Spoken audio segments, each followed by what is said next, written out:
Do you remember the first time you heard it? That sound. A deep rumble that shakes you right down to your bones. It's a sound that promises something incredible is about to happen. For me, and for millions of fans, that is the sound of a monster truck coming to life. It's the sound of pure power. It's the sound of excitement. I've spent my life chasing that feeling, sitting in the driver's seat of a 12,000-pound beast. But before the massive stadiums and the wild freestyle runs, it all started with a simple idea. It began with a few guys who just wanted to build something bigger, something better, something that nobody had ever seen before. It's a tale of dirt, steel, a whole lot of horsepower. Think back to a time when seeing a massive truck was a rare sight.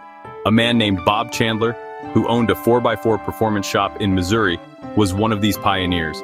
He kept modifying a brand new Ford F-250, pushing it to its limits, often breaking parts in the process. People started calling his truck Bigfoot because of the huge tires leaving massive tracks wherever he went. The name stuck. In 1979, he parked two old junk cars in a field and filmed Bigfoot driving right over them. He just wanted a cool video to play in his shop. He had no idea he was about to invent a sport.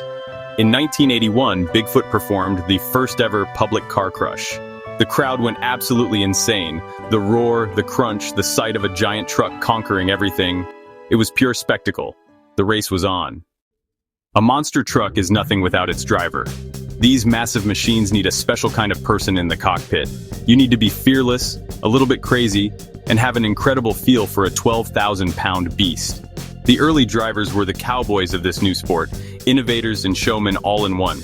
Bob Chandler wasn't just the builder of Bigfoot, he was its first pilot.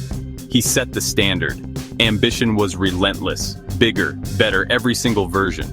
He wasn't just driving, he was inventing the sport with every turn of the wheel.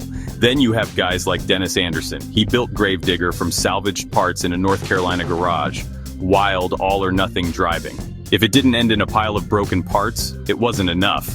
He brought a rock and roll attitude that changed everything. Drivers were personalities. They understood this was entertainment. Guys like Everett Jasmer of USA 1 and Fred Schaefer of Barefoot pushed tech with military axles and massive ag tires. Ford versus Chevy, Bigfoot versus USA 1. Rivalries made kids pick sides. They became real-life superheroes, taming mechanical monsters and performing impossible feats. Every driver brings something different.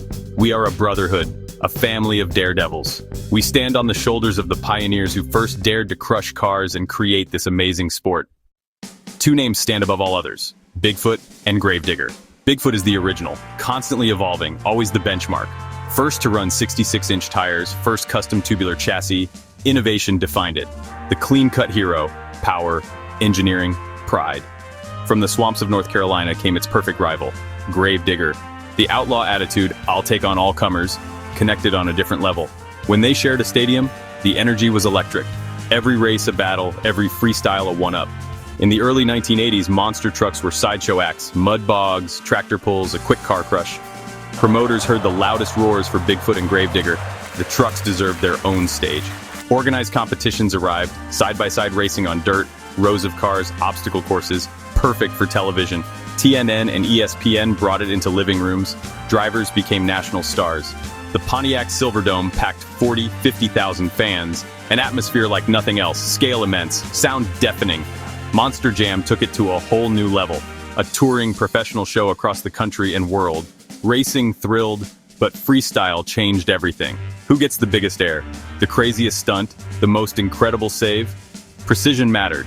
Pushing technical limits turned trucks into world-class performers. From novelty act to premier motorsport and a global entertainment brand. Monster truck history is built on moments, those that make 50,000 people jump and scream. The first car crush lit the fuse. Bigfoot rolling over cars blew minds. Then came the jumps, more air, more distance. The weightless moment, the perfect landing, or the chaotic tumble, it's all part of the spectacle. In 2012, I set a world record at over 233 feet. People said it couldn't be done. Too big, too heavy, we figured it out. I'll never forget that roar. Saves, balancing on the edge, then snapping back. Get the biggest cheers. Maybe the most powerful moments happen after the engine shuts off. Meeting a driver, touching a giant tire. These events create memories that last a lifetime. A shared experience of the extraordinary. From the first car crush to the first backflip, these moments keep fans coming back year after year. In a complicated world, monster trucks let you just be amazed. The biggest and loudest wins, good guys, bad guys, epic jumps, spectacular crashes. It appeals to the kid in all of us. Today's trucks are safer, faster, more agile. Drivers are world-class athletes pushing boundaries. From muddy fields to backflips in stadiums worldwide, an international phenomenon. The legacy of Bob Chandler lives on in a new generation. Pit parties break the wall between stars and fans. The roar of the engine, the crunch of metal, the cheer of the crowd, that is the symphony of the monster truck.